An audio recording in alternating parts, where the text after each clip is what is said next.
kamar yadda dai aka gani a cikin inganta shi littafin hadisi na annabi sallallahu alaihi wasallam ya kasance tun a lokacin rayuwarsa wato idan ya yi aski yakan raba wa sahabbansa gashin kansa wanda aka aske masa. Akwai da dama da sun samu irin sai na Abu Talhat al-Ansari wanda yana na a cikin sahih Bukhari da sauran tunan hadisi. To kuma daga cikin ummatul mu'minin iyalinsa matansa su ma suna da wani yanki na wannan albarka wanda a zamaninsa duka wanda yake da rashin larura ko rashin lafiya ko bukata ko wata damuwa yakan zo gurin sai su sa gashin a ruwa su bashi sha a samu biyan bukata a samu warka daga dukkanin damuwa.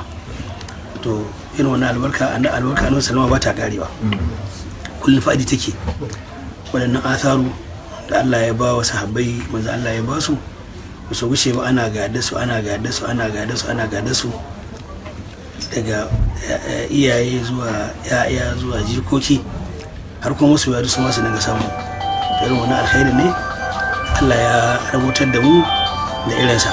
Gashi annan gida Allah ya ba mu irin wannan albarka, Allah ya sa an same ta, kuma saboda alkhairin ya gama dukkanin al'umma gaba daya sai muke irin yadda sabon manzon Allah suke, sai a saka shi a ruwa sai a sha ruwan saboda wato neman albarkar manzon Allah sallallahu alaihi wasallam. Kuma alhamdulillah gashi al'umma suna ta amfanuwa da wannan albarka ta annabi sallallahu alaihi wasallam.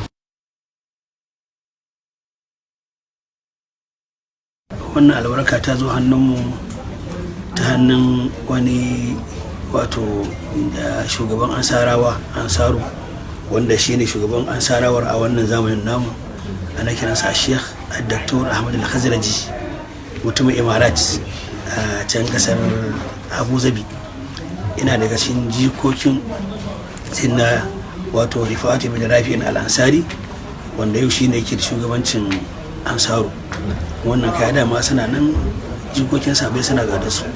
To Allah ya haɗa mu da shi, kuma bayan al'amura da kuma horewa ta Ubangiji subhanahu wataala, Allah ya sa ya karrama mu girma mu da sa ba mu wannan gashi na wajen Allah sallallahu alaihi wasallama, wanda salsalarsa da sanadinsa yana nan tiriyan tun daga shi kansa da ya ba mu har zuwa kan kakansa wanda sai na Rifa'atu bin Rafi'in wannan wajen Allah shi kuma ya bashi sanadin yana na rubuta a hannun mu na tare da shi, alhamdulillah.